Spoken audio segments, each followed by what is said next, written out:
Yes, yo! Welcome back guys ulit dito sa ating GNS3 project. Okay, so ito na yata yung part 3 ng ating OSPF over IPsec VPN tunnel. Nasaan na yung aking Epic Pen? Yan, para makapag-drawing tayo. So last time guys, ang ginawa natin is itong part na to. Yan, itong sa HQ side na to. So ngayon, ito namang side na to, ni site A is yung firewall dito, ito. Si firewall site A, yan. So may IP address na yan. Ito yung LAN niya, 172.16.10.0. Tapos, ito yung ating Windows 7. Yan, site A. Tapos, ito yung ating Windows Server. Yan. So, nag-install pa lang siya. Pero ang gagawin muna natin ngayon is, configure na tayo dito ng IPsec VPN tunnel dito between HQ at site A. Yan. So, mabilis lang tong video na to guys. Wala nang paligoy-ligoy. So, punta na natin si pfSense. Ito yung HQ natin. HQ site A. Yan. So, una natin gagawin, punta tayo dito kay HQ, VPN, IPsec. Then, gawa tayo ng phase 1. Basic config lang. So, phase 1, HQ. Yan. Default lang. Tapos yung remote gateway natin, 192.168. Ano ba yung IP ni remote? Yan, 0.112.12. Yan. Tapos, ayan, default lang din itong tatlo na to. Then, lalagyan natin ng pre-shared. Yan, ito na lang. Basic lang. Huwag na natin pahirapan sarili natin. Then, dito, AES 256. Tapos siya, 256. Yung DH group ay 14. Goods na yan. Lifetime, 28,800. Tapos, yun na. Save na. So, guys, itong phase 1 is parang ganito nangyayari yan. Diba? Phase 1. Tapos, dito phase 1 ng VPN. Gumagawa lang tayo dito ng private channel. Okay, so parang magpapakilala lang si HQ at si Site A sa isa't isa kung mapapagkatiwalaan nila yung isa't isa. So dapat, ibig sabihin, mag-match yung phase 1 nila. Itong sinetup natin dito. Dapat mag-match dito kay Site A. So parang sa ano lang din. Kunwari sa mga subdivision, di ba? Kunwari ito yung subdivision. Ito yung subdivision. Tapos may rider, delivery. Gagawin ni rider, magpapakita siya ng ID dun sa guard. Then si guard, pag na-verify niya yon, pwede na makapasok si rider. So yung pagpasok ni rider sa subdivision para i-deliver yung mga item, yun yung tinatawag na phase 2. Yan. So yun yung pinaka-analogy ko ron para hindi na tayo ma-information overload. Labas tayo dito. Wala tayo ulit IPsec. Yung gagawa na tayo ngayon, phase 2. Yun na yung para makatagos na yung data doon sa tunnel natin na ginawa dito. Okay, so at phase 2 tayo. Sabihin nating HQ phase 2. Yan. Tapos ang gagamitin nating mode ay virtual tunnel interface. So ang mangyayari kasi niyan, gagawa tayo ng virtual tunnel interface between site A and HQ. Yan, para maging point to point kunwari. Yan, gagawa tayo ng virtual tunnel interface. Yan. Parang point to point connection, direct connection between HQ and site A. Pero nasa loob ng IPsec VPN. Yan. So balik tayo doon. Yan, routed. So local network, papalitan natin yan ng address. So magko-configure tayo ng dapat yung IP address na ilalagay natin dito is hindi ginagamit dito sa HQ, sa site A, at sa site B. So ito, yan. Then address dito ay 10, 10, 10.2. So si local, ito yung magiging IP. Ito pala, yan. 10, 10, 10. Yung magiging virtual tunnel interface IP address ni HQ, 10, 10, 10.1, /30 yan. Yan. Tapos si remote naman, ito, 30.2. Yan, 30.2 tuloy. 10.10.10.2. Yan, ba yan? Dito na. Tapos protocol, ESP, encryption. Yan, uncheck lang natin to. Ito lang gamitin natin. Tapos PFS 14, lifetime 3600. Tapos yun na. Yun lang, basic lang. Yan, supply changes. Yan. Tapos punta tayo ng site A, ganun din gawin natin, IPsec. Yun. Phase 1, site A. Pangalan natin. Tapos yan, default lang. Yung remote gateway natin, ito yung IP address ni HQ. 0.111. Tapos yung pre-shared natin kanina na nilagay, dapat parehas. Tapos AES 256, algorithm, lifetime. Ayan na, wala na tayong binago dito. Save lang natin. Then, gawa tayo phase 2. Dito naman, sabihin nating site A, phase 2. Tapos, routed din. Then, sa address, baliktad naman. Sa kanya naman to. Kanya naman to, 10.10.2. So, ito naman sa remote, ito yung kay HQ. Yan, baliktaran lang. Protocol ESP, uncheck natin to. Tapos, yun na, save. Ganun lang, basic lang. Wala tayong masyadong kasi pang lab lang naman natin to. Yan, so puntahan natin yung IPsec sa status, IPsec. Yan na, established na. Connected na silang dalawa. Pero may gagawin pa tayo dito pala. So wala pa tayong bytes in, bytes out kasi kumbaga connected pa lang sila pero wala pang data na dumadaloy. Kasi may configure pa tayo dito. Nagpa-flopping tayo. Yan, so makikita nyo rito sa interfaces natin. Ayan dito. IT VLAN, HR VLAN 20, server VLAN. So punta tayo ng assignments. meron tayong kailangan i-add dito. Yan o. Nakikita nyo, IPsec. Yan, ayan yung i-add natin. Ayan yung ginawa natin kanina. Tapos, edit lang natin, enable. Sabihin natin HQ virtual tunnel interface. Save. Hindi na natin malalagyan ng IP address yan, guys, kasi automatic na yan. Yung kinonfigure natin kanina na ito, 10.10.10.1. So, makikita nyo, punta tayo kay HQ. Ito, HQ. Ito lang yung interfaces. Pag in-enter ko yan, ayan o, boom. Ay, wala yung IP address. Wala pang IP address. Bakit? Ayun, delay lang. Ayan yung IP address niya, 10.10.10.1. Punta naman tayo dito kay ano, kay site A. Ganun din, i-add din natin yung ano, ayun, IPsec virtual tunnel interface. Enable lang, sabi natin yung site A, VTI. Tapos save, apply changes. Ayun, punta tayo dito, site A, sa terminal niya. Ay, enter natin. So wala pa ring IP, wait natin. Baka delay lang. Ayun na, lumabas na, 10.10.10.2. So dapat, mag-ping yan. Itong dalawa, wait. Papakita ko to silang dalawa. Ito si HQ, 10.10.10.1. Si site A, 10.10.10.2. Dapat mag-ping yan sila. So, hindi sila nagpiping. So, probably, kailangan natin gumawa ng firewall rules. IPsec. So, gayahin na lang din natin to. Para hindi mahirap ang buhay. Yan, interface natin IPsec. Papalitan din natin to. Yan, HQ VTI subnets. Yan, goods na yan. Tapos dito, firewall rules. Gayahin na lang din natin. Tapos, yan. Save. Yan, tapos testing natin ulit. Kailangan nila magkita dahil diyan ayan yung gagamitin ni OSPF na interface para makabuo ng neighbor. 10, 10, ay, 7. Ping natin si site A. Yan na, nagpiping na. 7. Ping natin si HQ. Yan, nakikita na sila. Diba? Yun na, meron na tayong VPN, IPsec VPN tunnel, guys. Yun lang. Yun na yung ano natin. Ayun, establish connect. Ayun, meron na ako. May bytes in, bytes out na tayo. Kasi may data na tumatagos from dito sa tunnel nila. Yan. Yun yung ping natin. Okay, so ngayon, gawin naman natin is install natin yung OSPF. Tignan ko muna si server natin kung natapos na. Uy! Ano nangyari? Nag-blue screen. Wait lang, reload ko to. Nag-blue screen pa nga. So, FRR. Yan, OSPF. Yan, FRR. Install lang natin yan. Tapos ganun din dito, syempre. Package manager. Tapos available packages. Yan na, installing na. Ito, ang tagal ah. Napiping ba ni site A yung ano, internet? Meron naman. Ayun, hindi lang ako makapag-antay. Yan na, FRR. Yan yung name ng package. Ang laman yan is ito, FRR routing daemon for BGP, OSPF, OSPF6. Ares yan. Hindi pa ako familiar dito sa mga to eh. Ito lang alam ko, OSPF. Tapos BGP, konti lang. Hindi ako ganun ano yun? Karunong. Wait lang natin. So, installing na. Tapos si server natin, ano nangyari dito? Ayun. Okay na. Lagyan lang natin ng password. Yan, finalizing your settings. Sige, finalize mo na. Tagal mo eh. Fetching dyan. Ito rin, hindi pa tapos. Yan. Hintayin lang natin yan. Unti-unti, umuusan na tayo, guys. Tagal. So, ito yung ating server.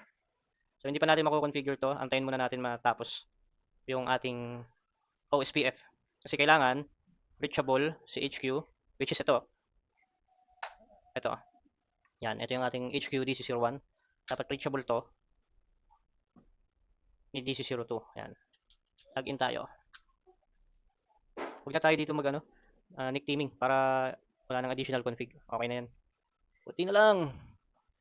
Tapos guys, kaya siya tinawag na OSPF over IPsec VPN tunnel kasi di ba gumawa tayo ng virtual tunnel interface. Yan. So may tunnel tayo diyan. Yan, tunnel.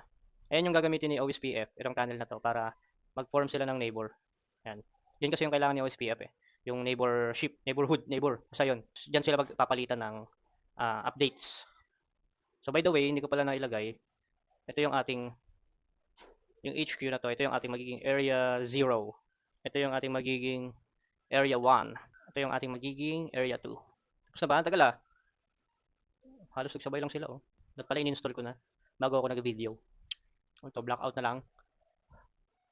Nauna pa yung site A oh. Dito mo. Ano to? Missing or size mismatch. Ano niya dyan? For us, it's not just about making furniture. It's about making each project work every I'm tendency sumali sa arm wrestling. Tapos, mas mataas yung magko-compete ngayon kumpara last year sa bodybuilding. So, pang-apat o pangatlong taon na yata natin to, diba? Error tayo. So, again, enjoy natin yung show. Ang daming tao ngayon kumpara sa mga nakaraan. Ubus ang paninda natin ito. GG. Balik tayo dito sa ating video. Tapos na mag-install yung ating FRR. So, ito na sila, FRR, BFD, BGP, OSPF, OSPF6. So, ganun din sa Site A. Meron na tayong service na FRR, OSPF, BGP, so on and so forth. So, dito sa Site A kanina, pagpunta natin ng package manager, available package, tapos sinearch natin yung FRR. Hindi na natin siya makikita ngayon kasi installed na siya. Pero kanina nagkaroon tayo ng error. So, ang ginawa ko lang, meron lang akong tatlong command na tinype dito sa shell. Yan, 8 ka lang, 8. Then shell. Tapos, yun na. Nag-complete na yung installation ng OSPF natin. Dito sa HQ naman, success yung natin, installation. Wala tayong problem. So, nag-success siya. Okay? So, ngayon, balik tayo dito sa diagram natin. So, since nagpiping na tong dalawa, yung sa HQ na virtual tunnel natin, tsaka ito, it's time na para configure natin yung OSPF. Pero, testing muna natin yung ping between dito sa dalawa. Okay? So, ito yung natin. Dito. Ito yung ating ITPC. Ayan, ito yan, ITPC sa HQ yan. Yan.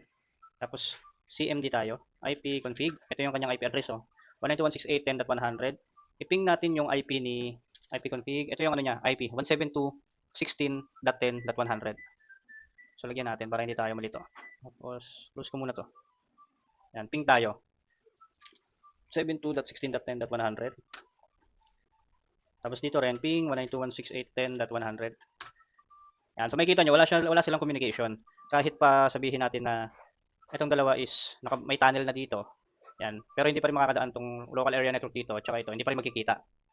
Dahil hindi alam ng mga PF Sense na to kung paano nila ipapadala yung traffic from dito tsaka dito. So, ngayon, configure natin yung OSPF. Punta tayo ng HQ, Services. Ito yung FRR Global Zebra. Enable yan. So, naka-enable na yan. Tapos, naglagay lang kayo ng password. Tapos, save lang. And then, Services ulit, OSPF. Enable nyo yan. Then, gawa lang kayo router ID. Kahit ano to. Or pwedeng yung virtual tunnel interface nila. So, yan. Tapos, wala na tayong masyadong babaguhin. Tapos, default area. Hindi na natin to configure. Dito tayo mag-configure sa kabilang tab ng area. So, redistribute. Hindi na tayo mag-redistribute. Ayan. So, yun lang. Tapos, areas. Punta tayo areas. Ayan. Area 0. Then, HQ. Tapos, save. Tapos, interfaces. Add lang tayo. Piliin natin yung HQ. Ito yan, yung virtual tunnel interface natin. Ito. HQ BTI. Yan. Then, HQ virtual interface. Yan. Description natin. And then, ignore MTU. Tapos, yung area niya, syempre, area 0. Tapos, route ito. Wala na muna. Para hindi natin pahirapan yung sarili natin. Then, ito lang. BFD. Check lang natin. And then, yes. Tapos, punta tayo dito sa Site A. Ganun din. FRR Global Zebra. Enable lang yan. Then, password. Pag okay na yan, save lang. Tapos, punta ulit kayo ng FRR OSPF. Enable. Router ID niya. Yan. Gumawa lang ako ng sarili. Yung sa HQ, 1.1.1. Ito, 2.2.2.2. Default area niya. Wala na yan. Tapos yun lang din. Same lang doon sa kabila. Then, areas. Add tayo. Area 0. Tapos, Site A. Yan, Site A. Yan, okay. Interfaces, add tayo. Ito, piliin natin yung virtual interface din.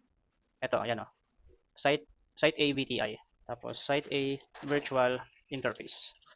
Virtual. Yan. Then, ignore MTU. Area 0 din. Kasi itong dalawa na to, yung VTI na yan, area 0 yan. Yan. Tapos, yun na. BFD enable lang, save. Okay na yan. Ngayon, punta tayo ng services. Punta tayo ng FRR. Status, FRR. Check natin kung nag-form sila ng neighbor. HQ tayo, HQ. Yun. Ano na sila? Full. Yun, full state na sila. Ito yung neighbor ID. Naka-site A ako. Ang neighbor ID natin is si HQ. 1.1.1. Yan, full na sila. Full state. Ibig sabihin, yung 8 steps para maka-form ng OSPF relationship or neighbors is na lagpasan na nila. So, after nun, pwede na sila magpasahan ng routing or ng mga information. So, yan. Ito yung IP address ng HQ natin, 10.10.10.1. Yung interface niya, IPsec1. Tapos, ito yung IP address ng Site A natin. Ganun din dito, kay HQ. Naka-HQ tayo. Neighbor natin, 2.2.2. Si Site A yan, full na rin. Pero mapapansin nyo sa routing table, wala pa. Kasi wala pa tayong na-advertise Lagyan muna natin to ng magandang Ito ang kanilang router ID, 1.1.1. Ito naman ay 2.2.2. Yan. So, ngayon, mapapansin nyo, wala pa rin silang ping. Hindi pa rin sila nagkikita yung dalawang PC. Kasi wala pang ano eh, wala pang route to. Gagawin natin ngayon, punta tayo ng services, naka-HQ ako, OSPF, interfaces, i-add tayo. I-advertise natin si IT VLAN 10. Tapos IT VLAN 10, ignore MTU lang din. Then area 0 siya. Yan, abansin nyo kasi nandito siya sa area 0. Okay? Tapos router priority, ganun lang din BFD, wala tayong masyadong gagawin dito. So VLAN 10. Tapos makikita nyo, refresh natin to. Tingnan natin kung makikita ni site A si VLAN 10. Yun nakita niya na si VLAN 10 natin, yung 192.168.10.0. Okay? Nakita na ni site A yan, yung site A. Kanina wala yan eh. Pero si HQ natin, dapat hindi niya pa makikita tong network na to, itong 172.16. Dapat wala pa siya dyan. Yan. Ang nakikita niya lang is yung directly connected sa kanya, which is si VLAN 10. Ayun 192.168.10.0. Ito. Yan. Directly connected yan sa kanya. Ngayon, mag-advertise na tayo dito kay site A. Advertise natin si site A LAN. Ito yan site A LAN. Site A LAN 172.16.0. .10.0. Site A local area. Yan. Lagyan natin description. Tapos yung area niya, syempre area 1 siya. Itong area 1. Yan, area 1. And yun lang din, BFD save. Tapos refresh natin to. Tingnan natin kung makikita na. Ito, naka-HQ tayo. Ito, HQ. Ayun, nakita niya na si 172.16.0. Yan. So, meron tayo ditong status na inter area. Kita na ni HQ yung network ni area 1. Si site A, kita niya na rin yung area, yung network ni VLAN 10. So, wala pa rin. Antayin lang natin. Baka mamaya delay lang. Oops. Cancel natin to. Ping tayo ulit. Ping tayo ulit. Uy, nagdi-delay Ayan pala, nag 100% na naman. Ayan. Close ko nga muna to. Ayan, nagpiping na sila pero ang taas ng ping. Bumabagal yung ko. Bumabagal. Yun, okay na. May communication na sila. So, ano tayo ulit dito? Yan, okay na. So, stable na yung kanilang ping. So, may communication na silang dalawa. So, si ITPCA natin na nasa HQ, na nasa area 0, kaya niya na ma-reach si yung management PC natin na nasa area 1. Okay, kasi alam na may idea na si site A firewall at si site HQ firewall kung paano nila i-forward yung traffic. Yan. Makikita natin dito sa punta tayo ng routing. So yan, ma-reach daw ni pfSense firewall yung 172.16.10.0/24 via 10.10.10.2. Sino yung 10.10.10.2? Si yung katapat niya. Ayan yung kanyang next hop address. Diba? So ganun din si site A. Ang kanyang next hop address ay si 10.10.10.1. Yan. So yun lang guys. So ngayon stable na yung communication nila. Ang gagawin na lang natin is i-advertise na lang din natin tong dalawang network pa na natitira dito. And then itong RODC natin, yung DC02, kailangan ma-reach niya rin tong domain controller natin dito para ma-promote na rin natin to sa existing natin na domain. Okay? So yun lang muna guys. Maraming salamat sa panonood. Stay tuned kayo. Maraming salamat.